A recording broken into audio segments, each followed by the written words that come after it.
everybody, and welcome back to a workshop, not my workshop. I'm here at the, and for the next 48 hours, I'm going to be embarking on the 48-hour Dagger Challenge. Kind of a fun game.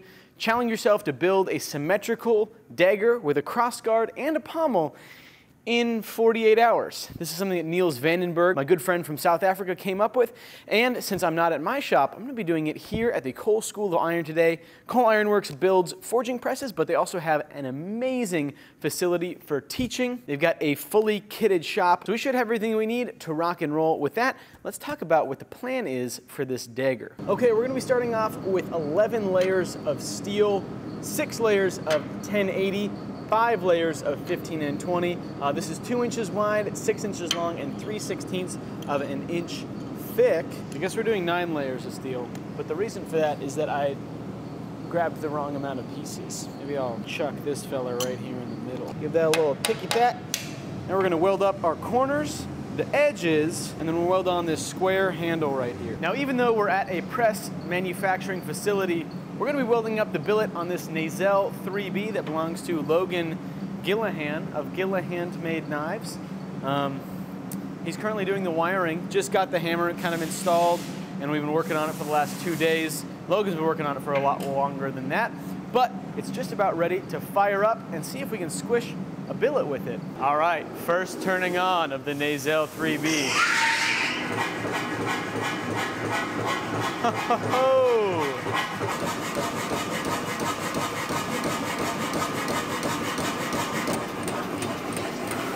Nice, man. So here's something fun. I forgot to hit record on the first heat of the Damascus, and now Logan's gonna take a heat or two on it and play it with the new hammer. But I got it welded and stretched out a little bit, and he's gonna get finished off.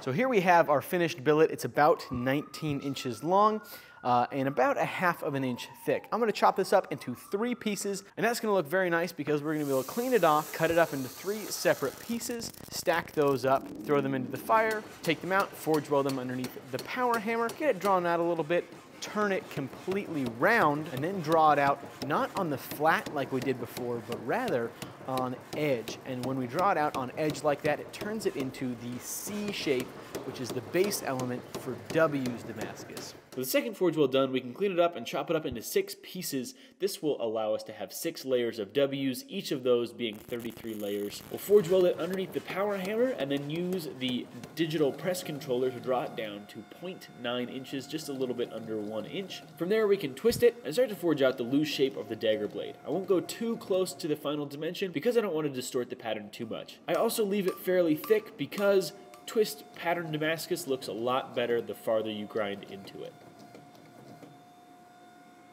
Well, I made it to Logan Gillihan's home shop here. This is where he runs Northwest Blade Works from, and it is currently quite late at night, and so he went to bed, and I'm still plugging away working.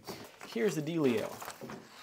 Since our forged blade is a good bit bigger than our drawing, I decided to draw a new blade, and I actually added a little bit of a different transition style in the ricasso, which I think is going to look a little bit nicer, but it's still, I think, proportional for the handle. So I just drew half of the blade. I'm going to cut out along that line and then fold it over so that I have a perfectly symmetrical template. I will then just double check, make sure that everything lines up here, and then I will get going surface grinding this thing off first, making sure that it is dead flat. I'm going to keep track and make sure that I remove an even amount of material from both sides on the surface grinder. And the reason for that is that, especially with a twist Damascus pattern, the best pattern is going to be in the center of the bar, and if I remove more material from one side than I do from the other, then our bar is going to be offset and the Damascus pattern isn't going to look as good. So making sure that you remove things evenly and symmetrically on this pattern is paramount, and that kind of fits in well with the whole symmetrical challenge of building a dagger. So with all of the crusty stuff off of both the face and off of the profile, I can finally dial in my final profile here. There are a few things that might change later on down the road, the tang a little bit, and maybe some other small stuff, but this should be just about it. And since this thing is straight out of the forge, we're gonna go ahead and do a couple of normalization cycles to get the grain refined and to get this thing ready for hardening.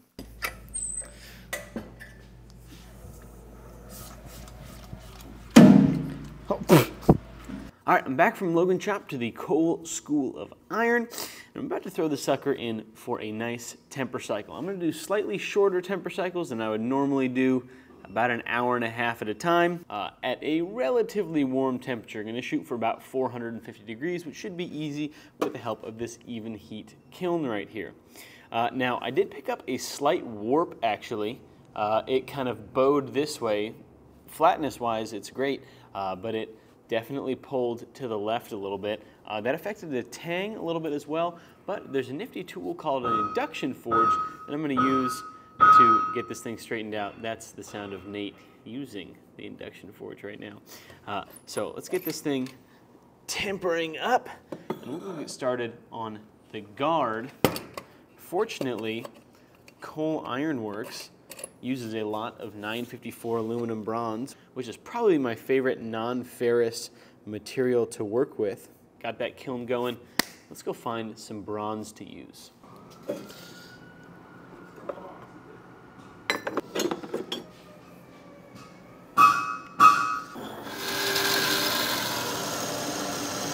All right, so this is the Cole Ironworks induction forge. We know it works really good on steel because Nate's been using it a bunch. And we're gonna try it out on this bronze. See, this stuff is about a ½ inch thick, and I cut it about an inch wide. And I wanna upset it, and then I wanna draw out my guard lug. So I wanna have a thicker space in the middle, and then thinner wings coming off of the main body of it. Let's see how it works, just getting it heated up.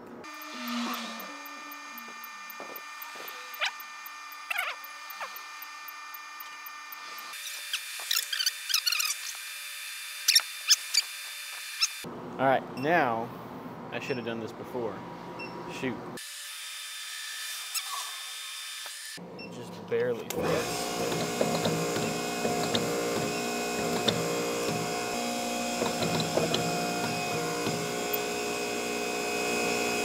Heck yeah. Yeah, that's looking awesome. We got a nice chunky billet now, about 3/4 of an inch thick or so. And I'm now going to be able to take the butchering die and draw out a nice guard lug on either side. So these are called butchering dies, and they basically allow you to isolate material in a little bit more intentional way. Because of the angle of that, it'll push it away, and it won't squish out in the same way that if you were to just squish something on flat dies. So we've got one in the bottom of the press and then a flat die in the top. And that'll mean we'll have a nice flat top to our guard, and we'll be able to isolate out the shape that we want.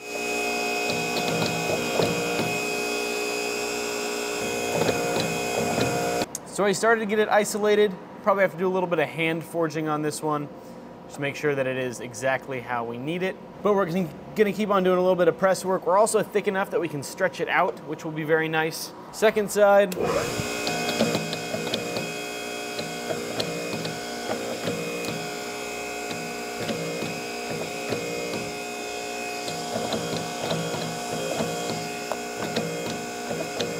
of looks like a t-shirt. Okay, the blade is now done tempering, which means that we can start to surface grind it down a touch more, do our final layout to get our final shape. And then my forged guard came out kind of decent, but I think it's gonna be a lot easier and faster to actually just stock remove it out of plate because there's still plenty of clearance on the sides of this guy, especially after I surface grind it down a little bit more. So forged guard is out. Fun to play with the induction forge, but just gonna go ahead and stock move it from this dude. So the next step is to surface grind this down, then to move on to getting our guard rough shaped. I'll then mill a slot into it to be able to fit it up, and then be able to move on to getting the guard a little bit more finely shaped, mostly using the belt grinder, some small wheels, probably a few hand files. So we got the blade surface ground, it's looking good. I did a quick test etch. Doesn't really look like much yet, but that's just how it goes with twist pattern. Fun thing about this is that tang warped pretty good during the heat treat. So we're gonna use the induction forge to get that sorted out. Just gonna heat up a spot about right here and bend it over just a touch until it's looking good.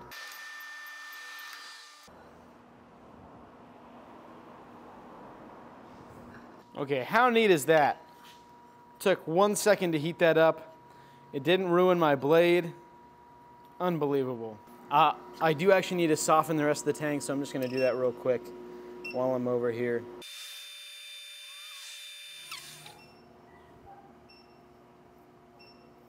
So since things changed a little bit on the profile of the knife, I adjusted my pattern a touch to accommodate the warp in the blade, and then I glued on my pattern and ground up to it. That means that I know that I'm going to be exactly where I need it to be, and it'll be nice and symmetrical. I'm going to start working on the guard again. The first step on the guard is going to be flattening down the sides. I want to have a reference surface on the bottom that I'll be able to use for the whole rest of the build, especially for milling out the slot. So with it squared up, I can trace on the pattern of what I want it to look like, and then move to the bandsaw for doing some pretty heavy stock removal. Cutting off a couple of big, good-sized chunks, that'll make the grinding of it go a lot faster. With that, it's back to the grinder, removing big chunks of material using a 36 grit Actorox belt, which chews through bronze like nobody's business. Before I cut the slot in the guard, I need to make sure that my tang is totally ready. I don't want the tang to change at all, and so I need to make sure that that is exactly where it needs to be before we start fitting up the guard. All right, so here is where we are at. I kind of got distracted working on the guard because I had to start working on it when the blade was tempering, but once the blade was done tempering, my normal order of operations is to have my blade pretty much finished by the time I start working on the guard. And the reason for that is that this needs to be at the dimensions that it's going to end up at so that when I fit the guard on, I don't have to remove more material later on. And so we've got it profiled, we've got our tang shoulders cut in there. I used a Neil Kamamura collab file guide with Bill Benke. Worked great. It's reversible. You can use it on integrals. Super cool little tool. So now I'm going to go ahead and I'm going to dicum my edges and then start scribing some center lines on there. And that'll be the basis for making sure that I keep everything straight, and it'll allow me to have some reference points as I'm grinding my taper into my tang. And that'll allow me to make sure that I'm keeping everything square and even how I want it to be on my blade as I get ready to start grinding in my bevels.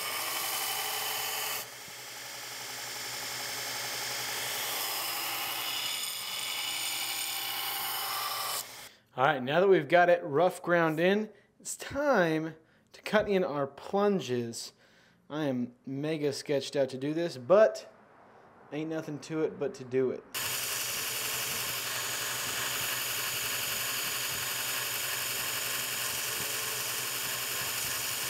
The bevel's roughed in.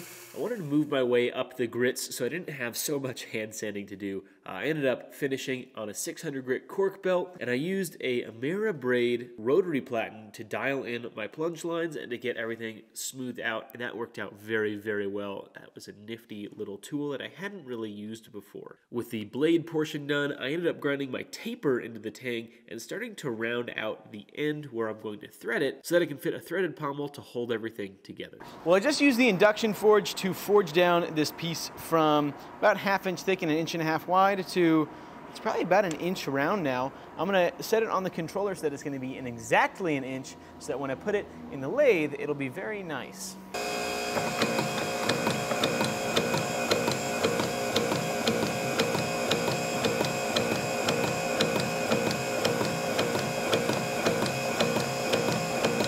Oh my gosh, that's just ridiculously good. It's like nearly perfect round bar. I'm gonna go ahead, heat it up one more time and then quench it to soften it so we can then throw it on the lathe and get it turned into a pommel.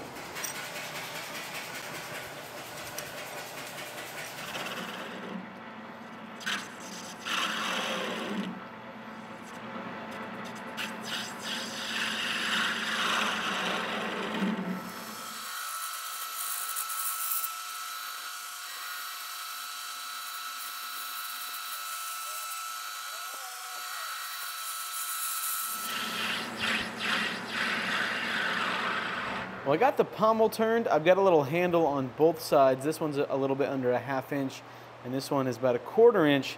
So that'll be able to throw this on a hand drill and clean it up after I get back to Logan's shop tonight. The next step is cutting the slot in the guard. I did this and turning the pommel right now because we're going back to Logan's right now, and he doesn't have a lathe and his mill is a lot smaller than this Bridgeport, so I wanted to get the majority of the work done here so that I can do the final fit up of it back at his shop using some hand tools. The first thing I worked on when we got back to Logan's shop was hand sanding the blade. Thankfully, it didn't take too long to get it sanded out. I did have to do a bit of work on the plunge lines, getting them dialed in with a hand sanding, but I got it sanded up to 600 grit fairly quickly. I was able to move on then to working on the guard.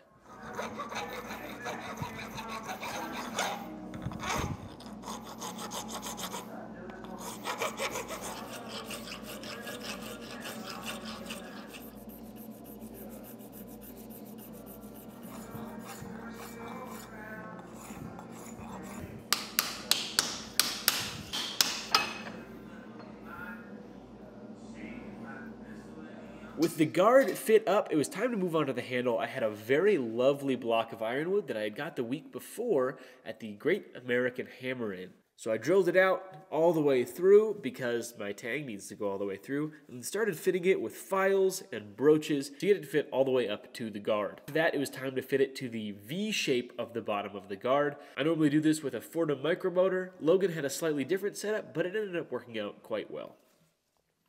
All right, it is the morning of day 2. I have 7 hours left to finish my dagger. Here's the thing, I forgot my normal filming camera, my reel camera, so we're on the iPhone now. In other news, I've decided to completely throw a wrench into the mix, and I'm going to try and refit my guard. Right now it fits up about right there, and I think that my ricasso is too long. I was playing around with it, and I think that if I fit it up tighter, about like that, I think it's gonna look a lot nicer. That means that I need to figure out how to recut the shoulders like a 1/4 inch up or so. That's gonna be super sketchy because it's gonna be really easy for it to be off with the center line and all of that. Thankfully, I have the reference of these shoulders, so I'm gonna start off by getting these dikemed up.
Well, it's actually the next day now. I did not get this thing done in my time frame, and I was super tired when I was getting it wrapped up.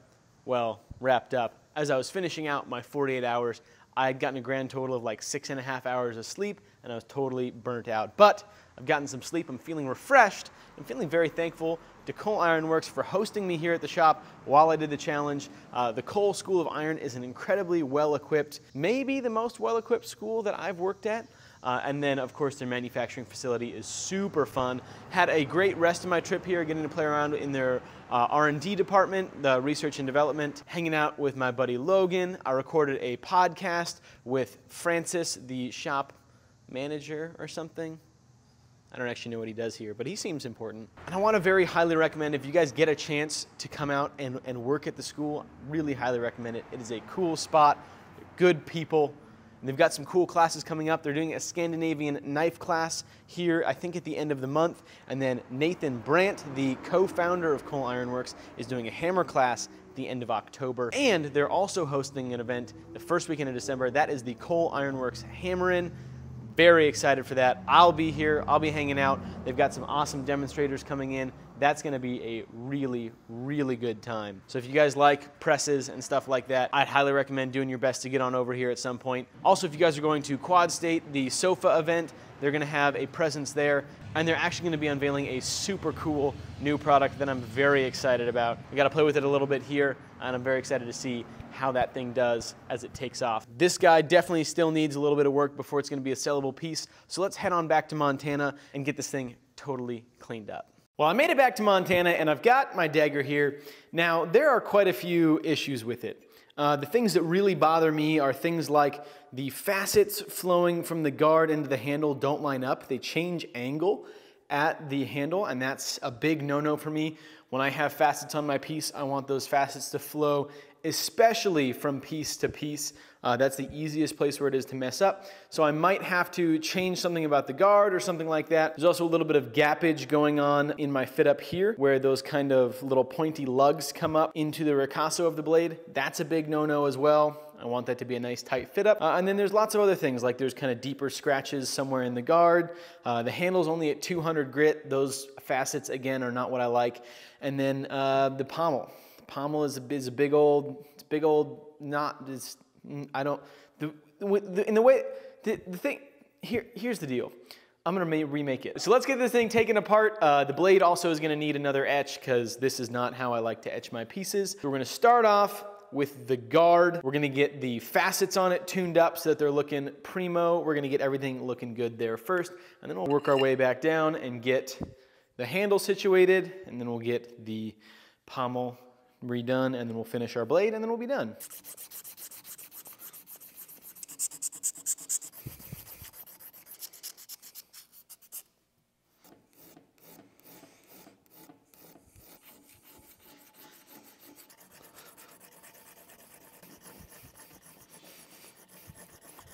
All right, so I've got my adjustments on my guard done. The facets are now clean. They're where I want them to be. That's good. Now we need to adjust the handle because some of the shapes on here got a little bit changed. It's still really close, and honestly, from the side, it looks really good, but there's just a couple gaps around the top that I want to take care of. So what we're gonna do is remove about a 1/16 of an inch off of the top of the handle, just using some 220 grit sandpaper. It'll go nice and fast because it's such a small surface area.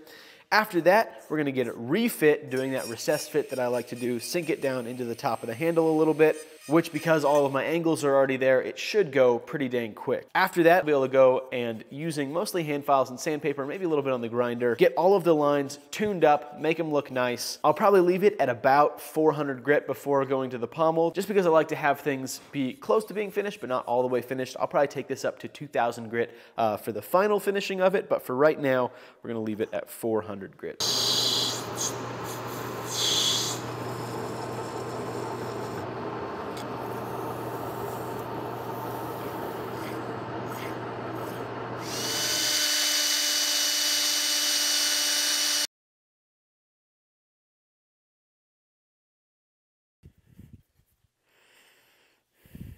Okay, I'm gonna sandblast my parts outside because the sandblaster was already very close to the door and I don't wanna get my truck dusty.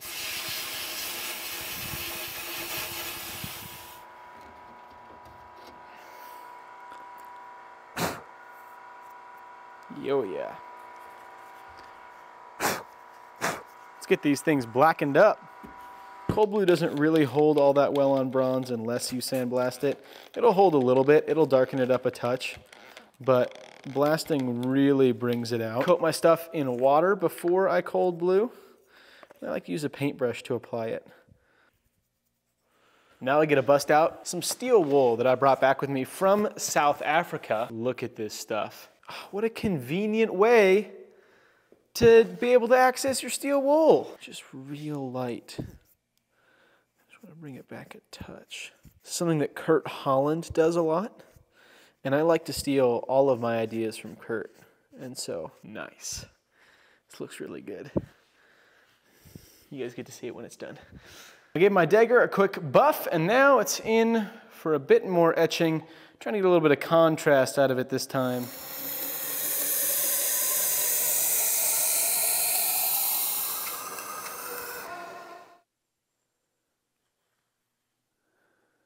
Well, it is completely wrapped up now. Well, mostly wrapped up. I still need to add my maker's mark onto it. I'm gonna go visit a buddy of mine that has a laser in order to be able to do that, but I am thrilled with the result.